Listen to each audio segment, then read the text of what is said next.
All right, guys, you may be able to tell that I don't feel the best still, but I felt like that game was enough of a turning point, and I mean that quite literally. That could have been the battle of midway for this team this season, seeing how much different they were. When you've been watching the Hurricanes for as long as I have, especially in this era, you can tell when something is off and when something is and when everything's firing on all cylinders. Tonight was the dichotomy of tonight when compared to everything since January 24th is insane. Additionally, stupid camera. All right, there we go. Additionally, this wasn't just a hey, they're moving in the right direction. Today was a paradigm shift for this team. Like I'm kind of at a loss for part of that is because my brain is totally fucking stuffed, but I'm kind of at a loss for words to describe the vibes of this team. The last time I saw this much of a paradigm shift in this team was probably January of 2019 when the Canes went on that big run, made the playoffs, secured their playoff spot in Game 81 against the Devils, beat the Caps in 7, and then swept the Islanders in round 2. So that it kind of gave me that vibe tonight. And if anybody knows me, when I'm sick, I look for things wrong. I really do. I try to. I can't help but be mad about things. I had zero issues with how this team executed this game tonight, especially against the best team in the league. I have absolutely no complaints about how this team executed everything tonight. So we're going to go over the game a little bit here. I'm going to throw some things out there and everything. And I'll get to some of the comments here. But like I said, guys, this will probably not be a long show because I'm still just this time of year and I don't get along. That's why I'm looking forward to having more consistent weather in Charleston. J-Dub, what's up, bro? Let's fucking go, Canes. I agree. Tulski forgiven by the idiot fans. Yeah, we got to see how it marinates and how everything goes. But so far, it looks like if we're going to play rod hockey, let's embrace it and get the type of players we need. Mark Jankowski and Logan Stankoven look, and by the way, please forgive me for mispronouncing Stankoven's name in the past. Now that I heard Tripp say it on the broadcast and heard Mike say it on the broadcast, I know exactly how it's supposed to be done now. I actually didn't know much about the player before today, but let's get those types of players. Would I have loved to have had Jason Robertson, Wyatt Johnston, or Rope Hintz? Of course. But in the grand scheme of things, if you take Mikko Rantanen out of it and you send, let's say that this had been a three-way trade from the get-go that doesn't involve Chicago. Of course, you don't have Taylor Hall. But if you just take the middleman out, and that being Mikko Rantanen going from Colorado to Carolina to Dallas, ultimately you traded Natchez and Drury for Logan Stankoven and a bunch of picks. I wish that had happened that way. Then we probably could have used those picks, and maybe we could have got somebody like Brock Besser at the deadline, or Brock Nelson was someone I would have liked to have had, Ryan O'Reilly. But I'm far less worried about how this team is going to perform in the postseason than I was before. Now, that being said, I do not think that I'm not saying it's impossible. I don't think that this is the year where the Canes win the cup. I'm not saying that they can't do it. It's just this right here compared to what they are going to have in the future is far more likely to get it done. That's not to say that this team can't go on a run. If this team wins one game in the conference finals, the Hurricanes will be within a couple of years of winning a cup. If this team that is currently here manages to do it. So we'll talk a little bit about we're going to talk a lot about the new guys. And let me see if anybody wants to join me here. And by the way, the smoke over my shoulder, don't worry. The apartment's not on fire or anything. That's just my humidifier. All right. So first things first here, let's get to some more of the comments. Raleigh 98, what's up, buddy? What a win. Absolutely. The vibes that I got from that, it's like you can feel like everybody was playing, the entire team was playing to its strengths, and when everybody buys in, rod hockey works really well for the most part. I still have some issues with how often they dump the puck in, but it didn't seem like they were doing it that much tonight. There was a lot more clean entries and then sustained offensive zone time after the entries and everything. I was really happy with how they played. And Jankowski, one snipe, one really gritty goal, which I was afraid Winnipeg was going to challenge that because that one could go either way. If I'd been Winnipeg, I think I would have challenged it personally just to try and keep that game from getting out of hand because that one could have gone either way. The NHL needs to be a little bit more clear about defining what a kicking motion is. Maybe, put a picture of it in there. I actually have a concept drawn up about that. I just haven't I haven't had a chance to premiere it or anything. Again, please forgive what my nose is doing and everything like that. BG, what's up, bro? We are so back to being a team again. Not about me or I anymore. It's about us. It's about Canes hockey. Yes, I noticed that immediately. These new guys, they fit right in immediately. Nobody's trying to force feed a guy, a particular player passes in bad spots. And that, when you do that, leads to turning the puck over in bad spots, leads to a lot of offense going the other way and a lot of odd man rushes going the other way. So they're playing like a cohesive unit. Stankoven and Jankowski already look like they've been playing here for a month at a minimum, and that is one game.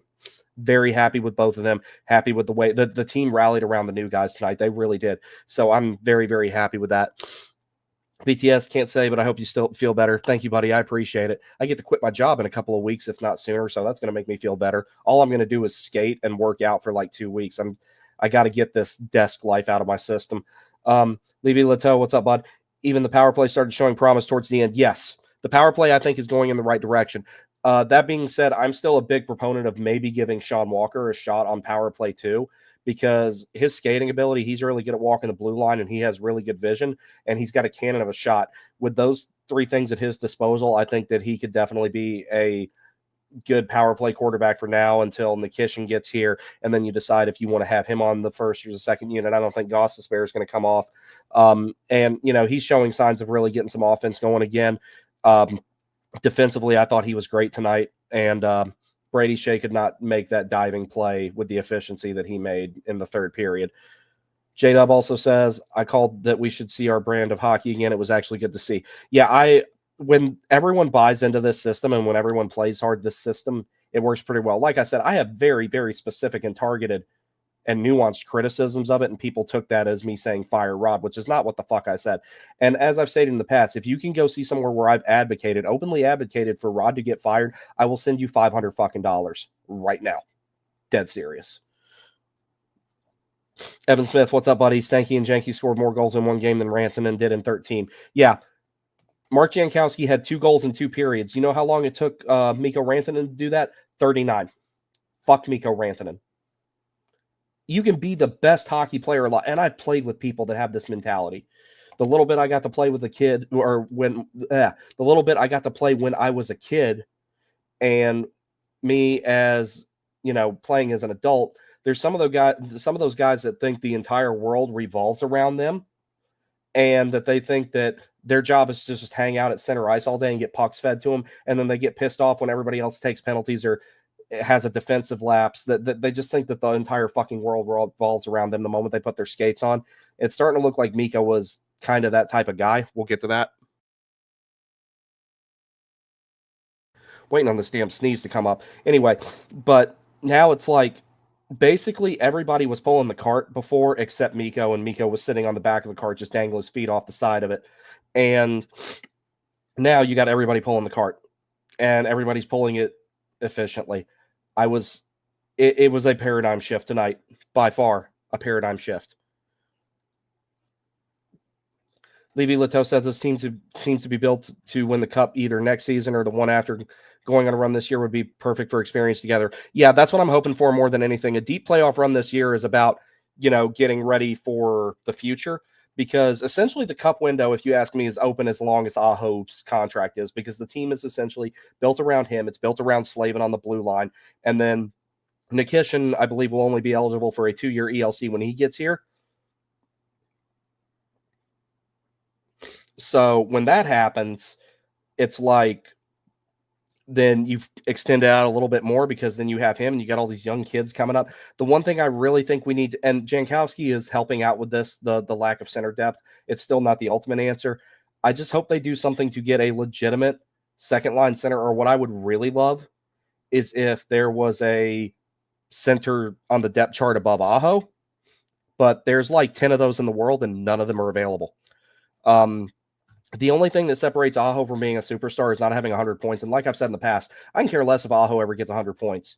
Sasha Barkov's never had a 100-point season. Anze Kopitar has never had a 100-point season. Nick Backstrom only had one 100-point season. Patrice Bergeron, I don't believe, had a 100-point season, but all those guys have cups.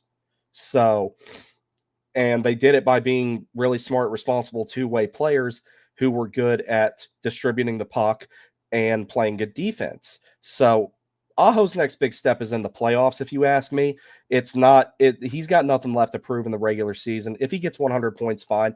But I don't think him getting 100 points would be the difference between the Hurricanes like making a really good run in the postseason or not. Aho's next step is in the playoffs, and I think even he knows that. I've never met the guy, but I think he knows that, especially after that Players Tribune article. He knows what the next step is for him. And it's harder to score in the playoffs, especially if you're a guy like Aho, because you're playing against the same team over and over again for 4 to 7 games, and they're working harder to shut a guy like him down and shut the guys around him down. So once he learns to break through that barrier, then he's going to be fine. Aaliyah Yasmin says, hope Svetch is okay. Me too. Because I was at the game where he tore the ACL. I've never worn my Derek Stepan sweater again ever since, and I love that sweater. I kind of got it as a joke because, like, I shaved my head because I wasn't going to be one of those guys that rocked the power donut, and I wear number 21. And I had this up until yesterday. Actually, I had a pretty wicked beard going on. I just finally got it trimmed, but at the time I had a beard on. I had this really crazy beard, and I was working a side gig at Pure Hockey, and they had the reverse retro, which I really like. I know a lot of people don't, but I really like that one. And I went down there, me and my dad went to go to a game, and I was like, hey, who should I get on this one? He says, why don't you get Derek Stepan? You'd never got Niederreiter when he was wearing 21. I'm like, yeah, you know what? That's cool. And the funny thing about it is it's it just kind of fits me, and it's unique. I'm pretty sure I'm the only person on earth who has a Derek Stepan Hurricanes reverse retro, and I think that's pretty cool. But yeah, I'd never wore it again after that game because, one, I hate Vegas, so losing to them really, really, really sucked. And two, Svechnikov getting injured that game, because when he pitched forward really weird in that game, I didn't see what happened to him tonight. When he pitched forward in that game and then went right down the tunnel, came back out, tried it, nothing happened, and then went back down the tunnel, I was like, that's not good. I think I was sitting in 113 that night. I think I was sitting in 113 that night, and I saw that, and I'm like, that ain't good. But hopefully that's not the case. Hopefully it's something precautionary or something like that.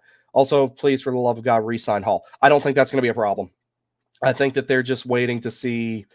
I think they're just focused on other things right now. The front office has had a lot of turmoil in the last few days. Thank you, Mikko Rantanen. Thank you, Mikko Rantanen's bitch-ass agent. Hopefully that motherfucker doesn't represent anybody on the Hurricanes, but likeliness is that he does. And they've had bigger problems for the last 24 hours, and now they're just gearing up for the postseason and everything. They got bigger problems than that. I don't see any reason why Hall wouldn't stay. He said he's open to staying. He's bounced around so much, and I've watched him play for a long time. You still see elements of that Hart Trophy season in his game, even though he's a little bit older, and he's a perfect fit here. And, that's one thing that indicates that Mikko Rantanen wasn't going to work out here. Taylor Hall fit in kind of seamlessly. Mark Jankowski so far looks like he's fitting in seamlessly. Logan Stankoven, I'm going to get good at not accidentally pronouncing his name incorrectly. Logan Stankoven is looking like a pretty seamless fit as well. So I'm really, really happy with everything that they've got done, because if you think about it, those three guys combined, are the three of them together going to give you a ton of offense? No, probably not. Hall, to a pretty good extent, can. Stankoven, once he starts developing more, I think he'll start contributing some offense like that. You have the potential for him to be like a Seth Jarvis type of player. He could be a 30, 40 goal scorer and everything like that. And shout out to Seth Jarvis for having the cannon of a wrist shot he has with one damn shoulder. Like that kid got that dog in him. He really does. There's a reason that Hurricanes fans love players like that for a reason. That's why guys like him are a fan favorite. Guys like Tuomo Ruutu was a fan favorite. Chad LaRose was a fan favorite. It's because of that. Now, granted, do I think Jarvis is a more skilled player than both those guys? Yes. I hate to say that about Tuomo Ruutu because he's my favorite winger of all time. The first name sweater I ever got was Tuomo Ruutu, but these guys, they looked like they played for each other tonight, and in the past few games, it looked like they were playing for Mikko Rantanen, and that's not the way it should be. So I wish him all the best in Dallas, but I hope he hits the post and misses the net every single time he tries to shoot a puck, and I hope that every single pass that he makes gets turned over and ends up in the net at the other end. Fuck you, Mikko Rantanen. Av Clark says, what happened to Spetch? I missed that. I actually didn't see it myself. Somebody in the comments might know. Raleigh 98 says, I like Jost, but if Jankowski has some offensive upside, that's a huge upgrade for that fourth line. Yes, Jost is probably going to be the healthy extra from here. What I saw from that was when they traded for Jankowski, and I looked at his numbers and everything, and I looked at his underlying numbers and everything like that too. Very solid defensively, and he has some size, and he moves really well for his size. Me and Caniac Sessions and Caniac Report, I was talking to all them guys about it because we talk like all the time. And I was telling them, I'm like, he moves pretty well for his size from what I've seen, because I hate watch the Predators a lot so that I can make fun of Brady Shea. And I noticed a lot of those things about Mark Jankowski, the way that he skates. The best way I can describe it, it's kind of like how Svechnikov does it. It's like a galloping type of stride. And it's really impressive how he's that big and has that good of a stride extension and he can move. It's like, imagine if Jesperi Kotkaniemi was a little bit better of a skater. It would be kind of like that. So things like that. I think we're in good shape with these guys. I really do. Hockey is not completely about scoring goals, especially with the Carolina Hurricanes. I would rather have a bunch of really good two-way 200-foot players who bust their ass and none of them make $10 million or greater, or 12 for that matter, in the case if you're talking about Mikko Rantanen. I would rather have that, because you have a better chance to win, a better chance for your depth to come through when you have injuries and everything like that, and you have a better chance to build a good culture with that. Moose just wasn't fitting that. It's just, here's what annoys me about it the most, and I said this on Caniac Sessions when we did our last session.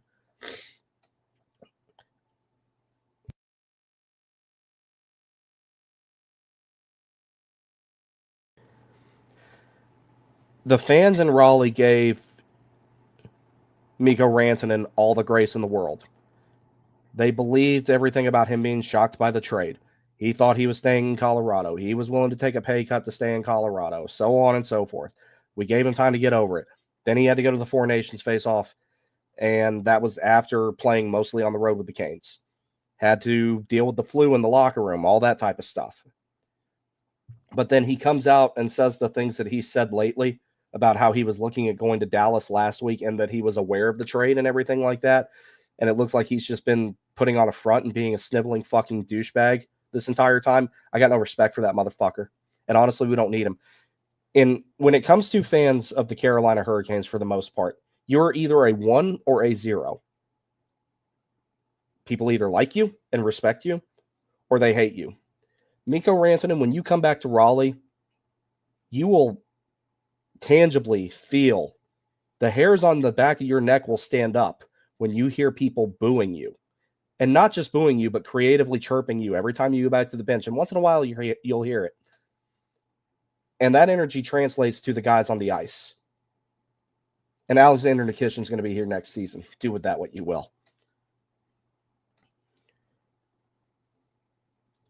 Aaliyah Yasmin says, can't wait for Nikishin. Yeah, I can't either. Like the blue line upgrade there is going to be something special.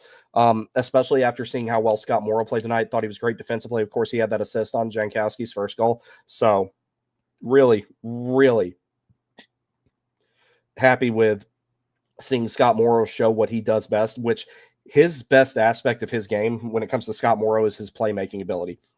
It's that vision, that ability to hold on to a puck for an extra second, because a lot of guys in that situation would have passed that puck a little bit sooner than Morrow did on the first goal that Jankowski got. Morrow held on to it for an extra second, so that way Jankowski took that quick step and got a little bit more separation, and then he was off to the races. That's the difference between a great playmaker and elite playmaker, and I think whatever other faults Scott Morrow may end up having in his game at the NHL level, his ability to distribute the puck, whether it's in tight or those long stretch passes, he's going to be great in both of those regards, in my opinion. I really think he is. The sky's the limit for him as an offensive defenseman. Maybe he can develop into more of a two-way type of defenseman, because like a lot of people think of like Gostisbehere, for example, a lot of people think of him as a offensive defenseman. I personally don't. I categorize him as an offensively minded two-way defenseman. I feel like there's more subcategories of players in that regard, and that's where I put him. Morrow can definitely be that type of player, and he's got some size to boot. He's a good skater. He's very stable on his feet. So there's a lot of good that can come of Scott Morrow, that is for sure. Av Clark also says, I love Yank's size. He's like 6'4" and 200 plus pounds and definitely not scared of being in the trenches, and Stank was a dog in front of the net. And that's the type of players we need. Carolina is all about the low to high cycle and the volume shooting. You need guys who go to the front of the net and fight for the net front presence and will grind and get those greasy goals. And you added two guys who look like they are absolutely willing to do that and have the compete level to do it. Jankowski has the size. They both have the Stankoven and Jankowski both have the compete level. They have the hand-eye coordination to tip pucks in. I'm really I think that we came out of this better than what it initially looked like, because if you would have told me yesterday that the Carolina Hurricanes were going to be as good as they were in this game, and they were good, but they were not as good as they could have been. And that's not a knock on them. They just haven't acclimated to all the new guys yet, but the new guys look like that they've been here for a month at a minimum. And when you do that, and it's like if you would have told me that they're going to beat Winnipeg tomorrow, the day after the trade deadline, after moving on from Mikko Rantanen and acquiring a fourth line center and a guy who's 22 and 5'8", I would have been like, no fucking way. And then they go out there and they have that performance, and that was a good performance for a post-deadline day performance with a bunch of new pieces. It was a great performance. The best is yet to come, I think. I really believe that. I'm very optimistic about this team going forward. Colby McLam says, I would say the worst, if it's possible for this game line, was that second, and they made up for it defensively. Taylor Hall keeps impressing me more and more. I really think they need to keep Taylor Hall. I really think he's got the two-way game that Rod wants. He works hard. He skates well, and he can provide some offense. Mike Stramaglio, please forgive me if I pronounce that incorrectly. I'm very sorry. Let's go Canes. I agree. Catherine Bartlett says, got to stop trying to make Aho Svech chemistry happen. Put Svech with KK. I've been harping on that for so long.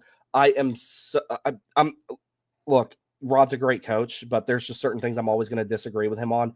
Aho and Svechnikov, the chemistry is just not there. That's, if nothing else, wait, is it final? Hold 1 second, guys.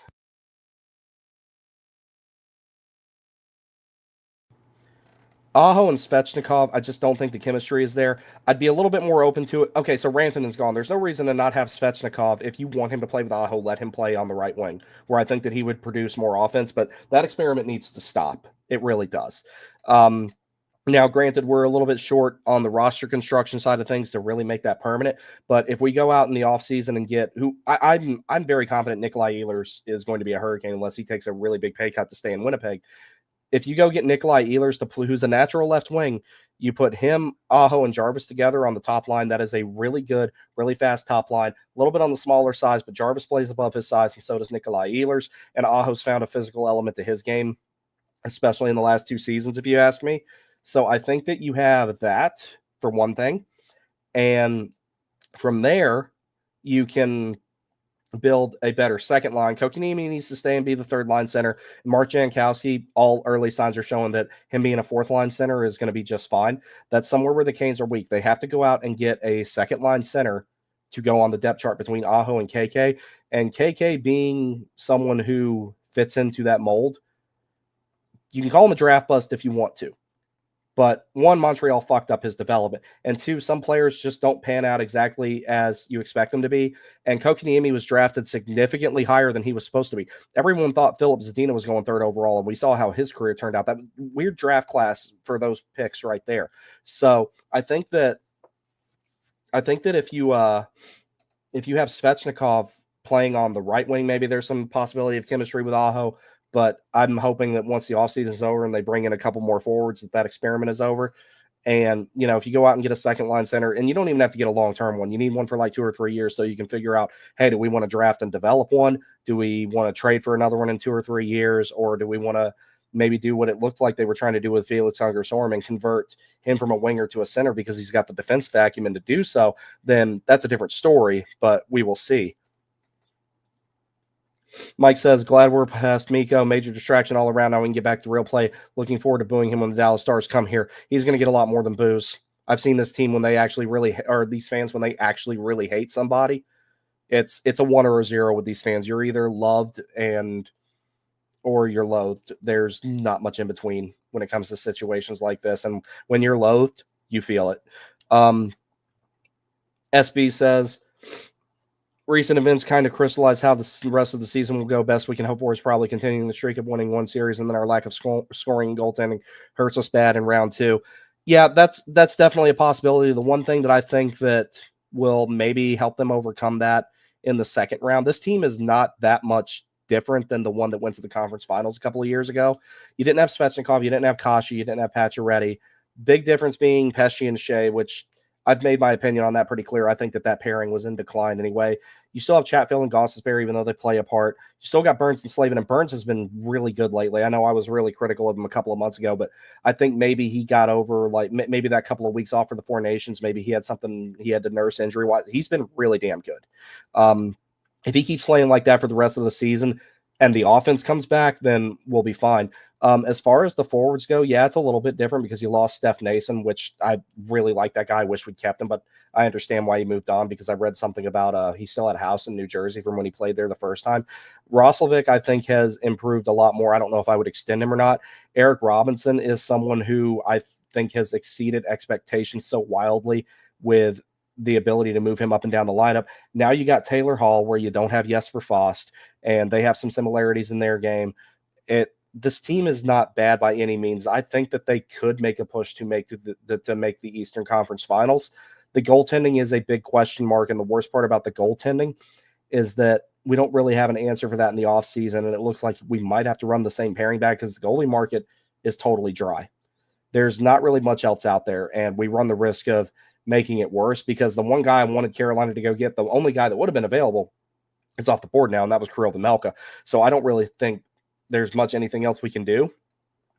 Maybe Ruslan takes another step down in the American League, but even then, goalies take forever, man. It's so hard to project their development, but we will see. Megan says, also adding to the list of extensions, hoping we get an Eric Robinson one too. I would give him William Carrier's contract right now. I'm cool with the term and everything because a cross-controlled forward only costing you $2.5 million or something like that for 6 seasons, that's going to pay itself off very, very quick. If you sign him to a $2 million contract now, it'll be about the equivalent of the cap percentage of a entry-level contract in about 2 to 3 seasons, depending on how much the cap goes up. I would do that immediately. You are absolutely right, ma'am. Aaliyah Yasmin says, really hoping we don't face the Rangers in the playoffs should they make it. Yeah, they seem to just be our kryptonite for some reason.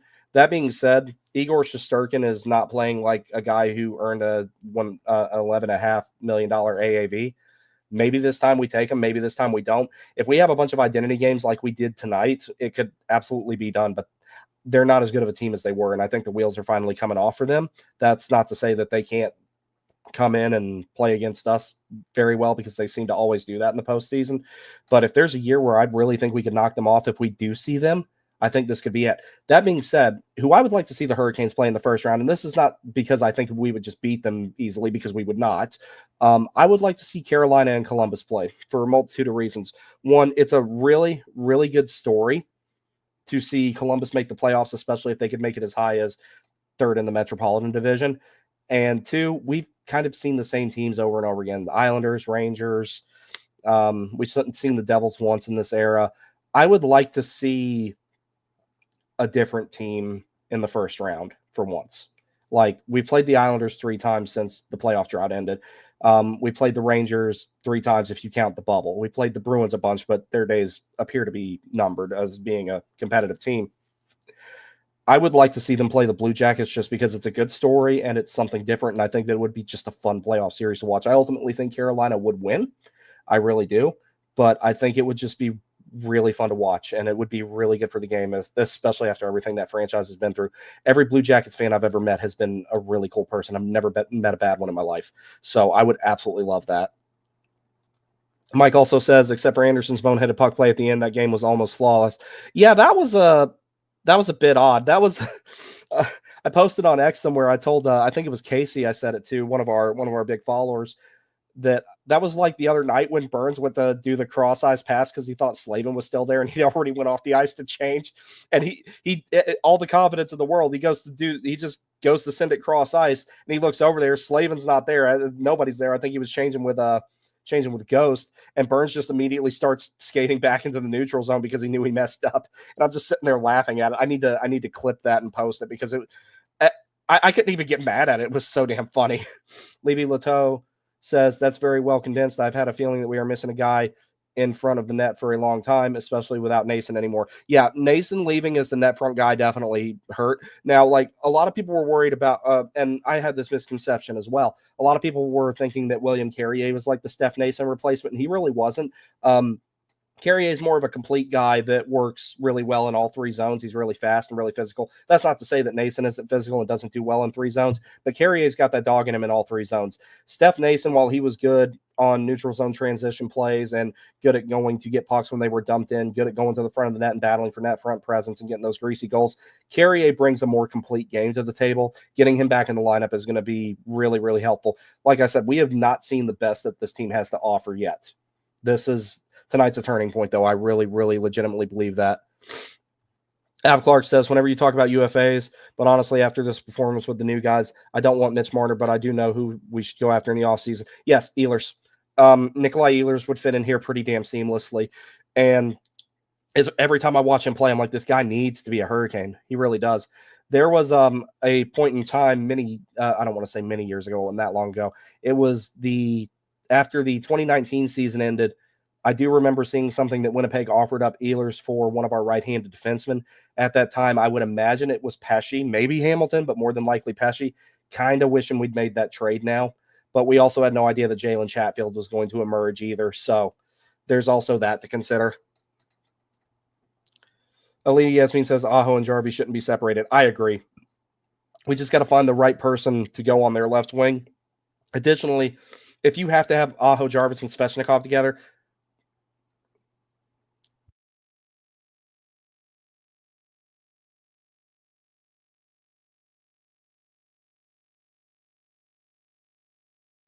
if you have to have Aho, Jarvis, and Svechnikov together, put Svechnikov on the right, put Jarvis on the left. Jarvis showed that he can play the left wing really well when Mikko Rantanen was on the right wing all briefly while he was here. And if Mikko Rantanen gets that shot, I think that Andrei Svechnikov should get that shot. That's his natural position. I think that's where he should be. Levy Lato says, yeah, the second line center problem is a real dilemma. We have two extremely good third line centers in KK and Stahl, but none for the second. Yeah, that's the one thing that we got to fix. That's the one thing we really got to fix. And the thing about it is we have to figure out, because Jordo's got 2 years left after this one. So we have to make sure that doesn't become a long-term problem. I've heard some people say Nick Suzuki. I like Nick Suzuki. I don't think he's a long-term center or long-term second line center position, at least not now. That could be something, but we'll see. But in the future, if our center depth is Aho, say Ryan O'Reilly, someone like that, and then KK and Jordo / Jankowski, whatever we figure out, because from what I understand about Jankowski, he can play wing as well. Whatever we figure out there would be great, because honestly, like, I like Jack Drury, but he was very redundant on this team, and he was a good enough player to where he deserved a bigger role, and he gets that in Colorado. Ab Clark says also two people, KK can play left wing, or at least he was drafted as a center / left wing. So I'm of the mind, me personally, I don't like seeing KK on the wing. I actually think, like, I'm a big Jesperi Kotkaniemi guy. Behind that 25th anniversary sweater over there is my Stadium Series sweater that has KK on it. KK, I honestly, as a winger, I think he sucks. Like, it's a night. A good day for him as a winger does not match up a bad day for him as a center. He's had some gaps in his games, but when he's playing the role he needs to play in, which is going to be the middle six center, the third line center, and everything like that, I don't have a problem with him. It's expecting him to be like that high end second line guy. I just don't think that's there for him, and I'm a really big fan of his. But third line centers don't grow on trees, just like second line centers don't. So we need to hold on to the kid and let him have that role. As Jordan Stahl eventually does go into retirement and everything, Jesperi Kotkaniemi is going to take over his role, not in the exact same manner. He defends differently. He'll give you a little bit more offense for the most part, and I would say he's a little bit more physical even. And I think that he will fill that role very well. And there's actually a stream I'm going to put together one day where I've got all the stuff together for it. I just got to put it together. KK and Jordo are actually following kind of similar career paths, whether you want to believe that or not, in terms of having a certain expected role, that not materializing, but then bumping down the depth chart to be in a different role that they excel at. It's kind of the same thing with Jordo. You know, people used to say his previous contract, not this one, was one of the worst ones in the NHL. A lot of people say that about KK, but, you know, 4.082, I believe, is his AAV. That's going to be the going rate for a middle six center here, probably in the near future. That's the only thing about it. Jacob Hay says Columbus in round 1. I would love that. I want to see Carolina play someone different. That's why I hate this damn. I hate this damn playoff format. I really do. I want them to go back to 1 versus 8. I mean, they won't do it, but this playoff format sucks. I'd never have liked it. I'm okay with, like, once the league expands a little bit more than having like a 1-game play-in between the 8th and the 9th seed or something or whatever, something like that. Sure, but as far as like the wild card setup and everything like that, I don't like that shit at all. It's just, you might as well have a division-based playoff format if you keep this up, and I don't want that either. I'd rather than just go back to 1 versus 8. If it were up to me, basically you would have the 4 divisions. Top seed in each division guarantees 1 and 2, and then 3 through 8 are just whoever has the most points above the cut line. Kind of like the way they did it back in the day when there were 3 divisions and 2 conferences. But instead, it's only 2 seeds, 2 guaranteed seats at the top instead of 3 guaranteed seats at the top, since it's 2 divisions instead of 3. Oh wait, I missed a couple here. All Kane says, "What a game! I'm happy Jankowski tied Mikko's goal total in what just game? In just 1 game? Yep, 2 periods. What Mikko did in 39, Jankowski did in 2 against Connor Hellebuck, and the best team in the league." Evan Smith says, "I'm so glad the ranting and drama is over and our team can focus on winning games." You can tell, like, even like when they were talking to the media and stuff yesterday and earlier today and everything, you can see like there's been like a burden lifted off these guys' shoulders. The vibe is completely different. Like, I've watched this team for so long, and even, we have a lot of, foreigners on this team, like particularly Aho, Kokoniemi. I mean, Kokoniemi is pretty outgoing for a Finn, I think, but Aho's a pretty stoic guy. He doesn't say much. Slavin, pretty quiet guy, but you can just tell there's something different about it. They kind of gave up their identity to try and accommodate the way that Mikko Rantanen played. It didn't work. There's no I in team. I know it's a cliche-ass old saying, and it really pisses me off. I've disagreed with so many things that Rod has done. Like, I've agreed with far more, but I've disagreed with never trying Natchez at center, for example. I've disagreed with some of the goaltending choices of who was the starter in certain situations, of course. But ultimately, there are certain things you can never say about Rod. One, you can't say that he's not a good player coach. He's a great player coach, actually. If you ask me, that's what he's best at, is his ability to get the most out of each player on an individual level. He emphasizes a lot of fitness, work ethic, and, intangible stuff that you can't teach, or stuff that, doesn't show results on the scoreboard, but shows exactly what you want out of your players. So that way everybody's pulling the cart and you have a better chance to win. And his ability to get the most out of players, you can't say that he doesn't do. You can't say he doesn't do those things. You can't say that he doesn't have a great penalty kill. You can't. I mean, I know that Tim Gleason has a lot to do with that as well, but you can't say that he doesn't have a great penalty kill. You can't say that this team doesn't go out there and try their ass off. Since January 24th, none of those things they were still applicable, but since January 24th, none of those things looked applicable to this team. And that is not the case now. Tonight, like I said, that was a paradigm shift in this team. You could see it in the media. You could see it on the ice. That's all there was to it. Levy Leto says a winger needs to be able to shoot the puck. That's KK's biggest weakness. Yeah, he's kind of got a little bit of a Teravainen issue when it comes to shooting the puck, which is the one thing that always irritated the shit out of me about Teravainen. He'd have 3 feet of net to look at and pass, and I'd be like, "The fuck are you doing, dude?" Like, that's about the only thing. Av Clark says, "Do you think we need to move KK?" No, I want KK to fall into that third line center role and take over being one of the main penalty killing guys when Jordo is done. I don't want him to go anywhere. If that means he has to temporarily be the 4C, so be it. And, maybe you're paying him too much for that. But the Hurricanes emphasize depth. They emphasize defense first. They emphasize, cliche as it sounds, they emphasize teamwork, as we've seen in this last game. I think KK adds, with such an emphasis on a defense first type of system and what Rod demands out of his centers, considering he was one, and as far as being a defensive center, one of the best ones ever.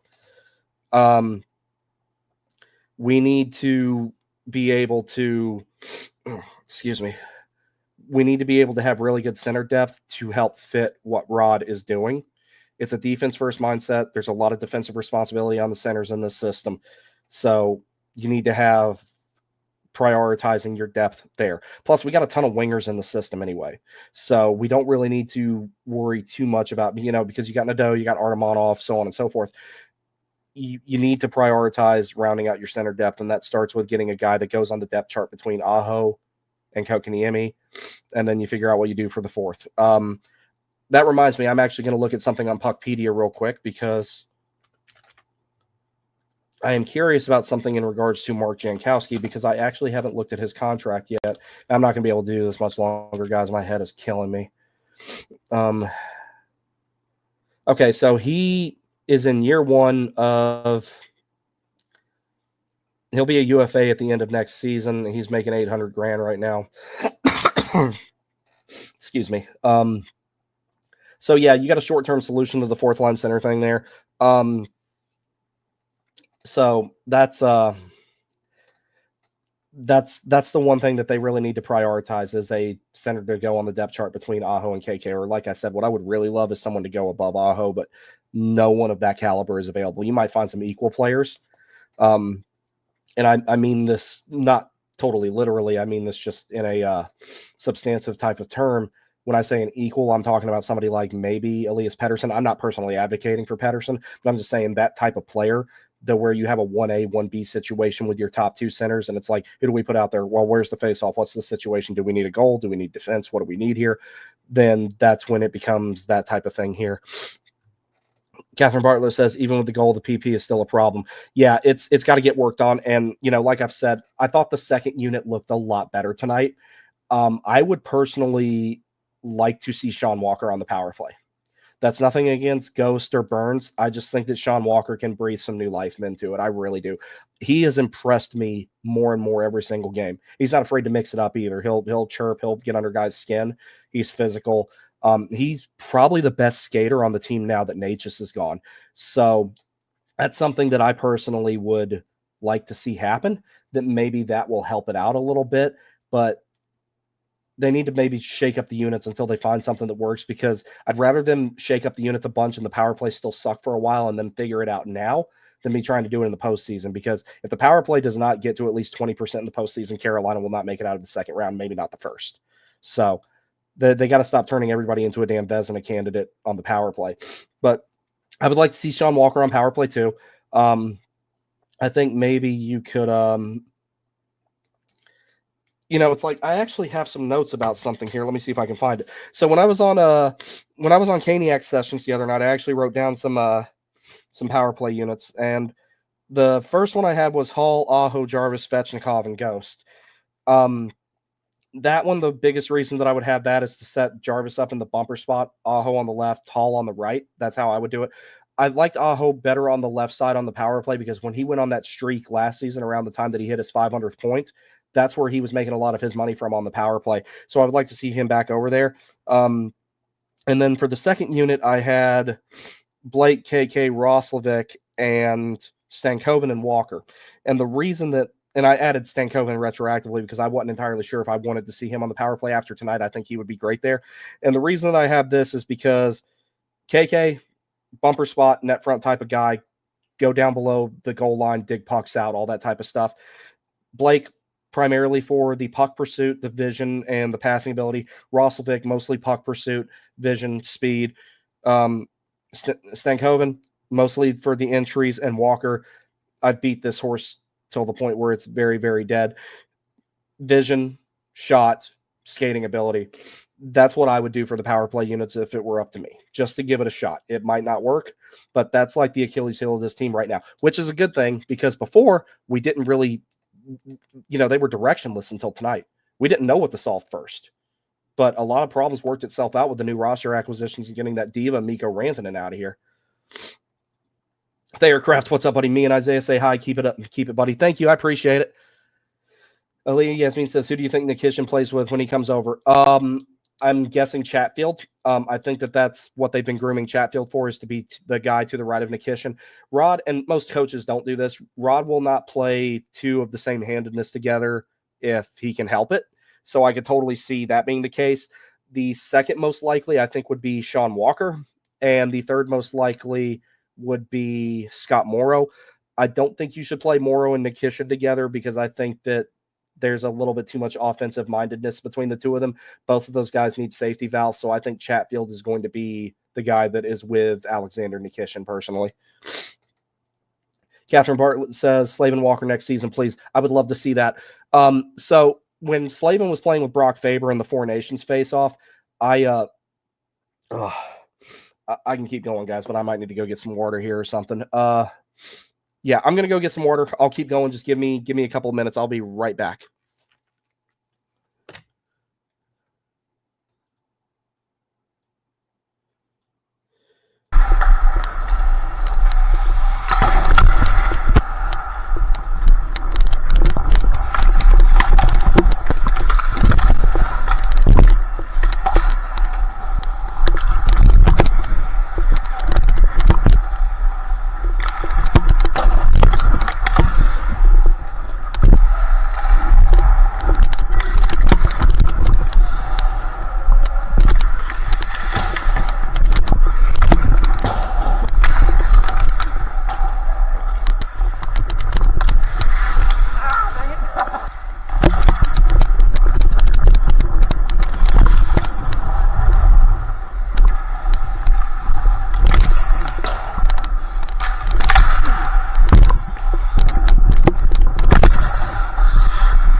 Alrighty, so now that I'm back here, let me see what we got here. All right, so what was I talking about? Oh, Slavin Walker. Okay, so Slavin Walker. The reason I would like to see this type of pair, imagine at the NHL level and not a best on best level of Slavin and Faber. That pair would be remarkable, and Sean Walker would start chipping in a lot more offense, because when it comes to him being with Gostisbehere, he's more of the safety valve on that line. Gostisbehere's the one, or on that pair, Gostisbehere's the one who drives the offense. So if Slavin is with Sean Walker, he becomes the guy who drives the offense. And Walker's jumping in on the rush a lot more now than when he first got here. He'll start doing that a lot more if he's got someone like Slavin for a safety valve. You're looking at a guy who could potentially put up Tony DeAngelo-esque numbers with Slavin and still play good defense, keep the puck at the other end of the ice. He'll pinch a lot more. He'll be a lot more aggressive in situations like that because he knows he's got the best shutdown guy in the game there to back him up. So I would love to see that pairing. And then the only problem with it is I don't know if Ghost and Morrow would work really well. They'll have to figure something out there. But a Slavin and Walker pairing would be remarkably good. But you're talking about Sean Walker 5-on-5 putting up 50, 60 points possibly. That's the high end of that estimate, but it is totally possible with a Slavin and Walker pairing. I would love to see that. Nate, what's up, bro? Huge win tonight. Go Canes. Yes, absolutely. Av Clark says, I'm scared for our next year goalie situation. Every day it looks like we might try and re-sign Freddie to like a 1 or 2 year deal. We might not have a choice. It's the goalie market is totally dry. Like the one guy I thought we could have got, he's off the market because Utah signed him, and that was Kirill Vemelka. So I would like to think that maybe something can change there. Maybe they can make a trade. They've got all those assets that they acquired from the Stankoven trade. because Freddie's biggest problem is Freddie doesn't suck. Freddie just has a hard time staying healthy. Now, I say that after that little bit of a blunder he had late in the game tonight, but every goalie fucks up like that once in a while. It's just luckily it wasn't at a consequential moment ultimately. And I try not to criticize goalies too much because goalie is the hardest position in the game to play by far. There is not a single position harder than goalie. You can argue if being a defenseman is harder than being a two-way center and all that type of shit, but goalie is by far the hardest. I tried it for a little while. I had pads and everything, and I was going overseas, so I sold them to a friend of mine. I kept my skater gear, obviously, and I was like, oh, well, I'll use all this deployment money, and when I get back, I'll just buy new ones, and I never did. I was just like, no, I'm not interested. I'll stick to being a right-handed shutdown defenseman and a two-way center, which are the two things that I do. But when I tried goalie, dude, it is hard. Like, people were trying to show me everything that they do, and the flexibility you have to have, even like to play beer league goalie, is insane, and that is just not in the toolkit for me. I can only imagine the type of shit that these guys have going on. There's a reason goalies have a reputation for being a little bit cuckoo, because their job is very fucking hard. You have to be at least a little bit fucking insane to want to be a goalie. At least a little bit. The one exception would be if Slavin had chose to be a goalie. He would have been the most calm, cool, collected, and normal one in history. I'm still waiting on the day that he gets an NHL start. Honestly, a 1A, 1B center situation could work better in Rod's system than in other teams. This team already has a bright future with its prospects. Use those first to get a damn center in the summer. Yeah, that's the biggest thing I want. You don't have to spend any assets. You just have to spend money to get someone like Nikolai Ehlers. I want another center. That is the biggest thing that will hold this team back. And then totally stacked everywhere else. Defense, we're stacked. Wings, we're stacked. I would like for them to maybe draft or get some more size in there. But at the same time, it's like guys can play above their size. We've seen it with Jarvis. We've seen it with, Stankoven. And we've seen guys who have size that don't use it very well. Rantanen, Puljujärvi, for example. It's like there's so many different things that, like, you can do, but I would like to see them get some more size. So whoever they do get for a 2C, I would like for their height to begin with the number 6. So that would be a good start, and maybe them weigh more than 200 pounds. That's one of the biggest things that they got to do. I don't know who would be potentially out there for something like that, but it's something that the Canes definitely need to take a really hard look at. Levy Lateau says, really, thank you so much for doing the stream, and get well soon, man. This chat is an invaluable place to gather after a game for someone like me whose friends are not into NHL hockey. Buddy, I am more than glad to do it. And I'm sorry I'm not going to be on here as long as I would like to, because it's a Sunday night and it's not even 9 o'clock yet. Normally I would stay on here until like 10 o'clock if, there was enough stuff to talk about. And today there is. While I'm at it, while I'm thinking about it, for those of you who are in here, and there are 219 of you, thank you very much for joining us.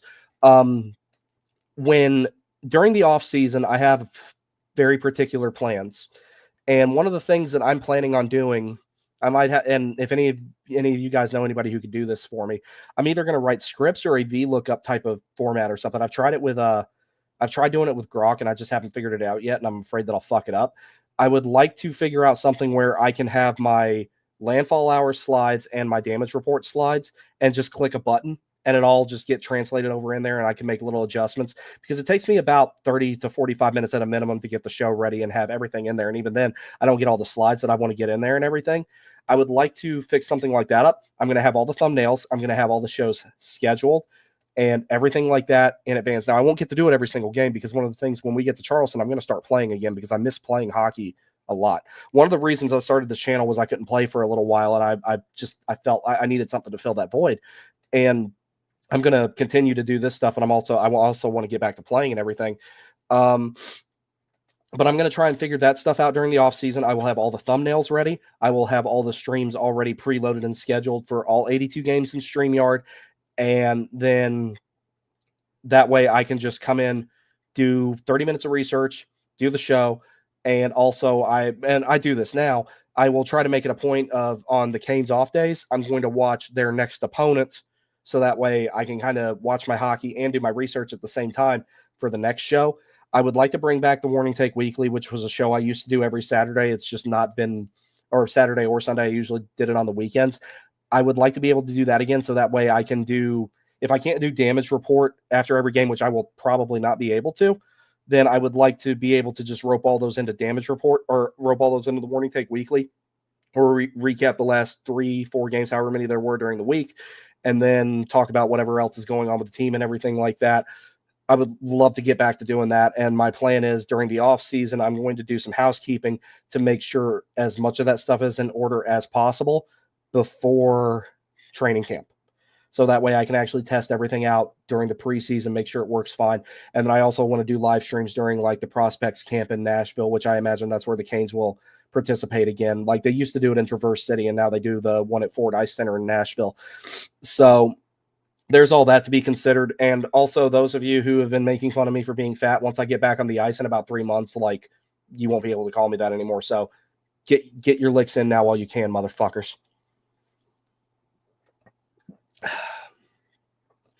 Evan Smith says Freddie had the shutout and threw it away. He played good for most of the game, though. Yeah, no, I was not upset with Freddie's performance at all tonight, except for that one really that really fucked up, like when he tried to clear it on Winnipeg's second goal. I was like, bro, what the hell was that? That's about the only thing that he did that that upset me tonight. Otherwise, I thought he was great. All Canes Network says AB should be the Canes e-bug. By the way, if any of y'all see any news about Svechnikov, feel free to throw it in the chat. I haven't seen anything yet. Dylan Bollinger, what's up, bro? The team we will have next year is going to be a very dangerous when you look at who is signed and who is coming from our prospects pool, and then who we could sign and what the cap space looks like and picks. Yes, I'm get a 2C, get Nikolai Ehlers. If you can improve the goaltending, so be it. We might not be able to do that. But honestly, I would rather prioritize getting the long-term blue line together, which that's already sorted out for the most part, and get a second line center. That's the biggest things I'd rather sort out. That's just me. If you get that stuff sorted out now, then honestly, the goaltending, at least you mitigate that situation at that point. At a minimum, you can at least do that. All Canes Network says that takes some coding probably. Yeah, that's what I've been trying to figure out. I've been having a hard time doing it myself. All Canes Network also says if you code it, then all you have to do is change links and that stuff, but I don't know how to do that. Yeah, I'm probably going to have to find somebody to I'm probably going to have to pay somebody to do it, which is fine. But I'm going to try to do it myself first. I've done some reading about it and everything like that. If I can figure it out myself, then all the better. But I will get somebody. If all else fails, I'll just pay somebody to do it. So, okay, boys. I think I'm cooked. I think I'm gonna walk my big dog, and then I'm gonna go lay in bed and get. I knew I was really sick today because I was laying in bed, and our Chihuahua has this thing where if someone doesn't feel good, he lays right here on their chest. He's like a little paperweight, and he'll stare right at you with little paws like this out in front of him. He's doing a little alligator pose. So he knows that we don't feel good before we know we don't feel good. He's a smart little rat. So I'm going to get my big dog walked, and I'm going to get the little dog fed, and then I'm going to probably just lay down and sleep. And I might not go to work tomorrow because I feel fucking awful, but I at least wanted to get this in. Thank you guys very much for joining me. I will read these last two comments, and then I am out. Dylan Bollinger says, Mark Jankowski, Canes legend. Already. Shouldn't be too hard, but it'll be annoying. Yeah, it's going to be annoying, but I'll figure it out. If I don't, I'll pay somebody who does know how to do it, and then that problem is solved. All right, everybody, thank you so much for joining me tonight. I really, really appreciate it. I will do another stream as soon as I can. I will try to do one. I will shoot to do Landfall Hour on Friday against Detroit. I don't think I'll be able to do anything during the week. I'll tell you in a second.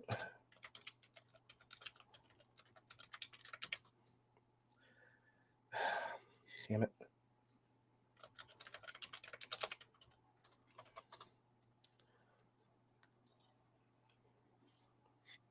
Let's see what we got here. Okay, Okay, one good thing on Tuesday, I can do a show up until puck drop, so I can give an alternative to ESPN Plus coverage, because as we all know, it really fucking sucks. So if I'm feeling better, if I feel up to it on the 11th against Tampa, I will do something then. All right, Levy, also you're welcome. Thank you. I appreciate everything. I will try to do a stream on the day of the Tampa game. I will do my best. Thank you guys very much. I appreciate it. Y'all take care. I will see you next time.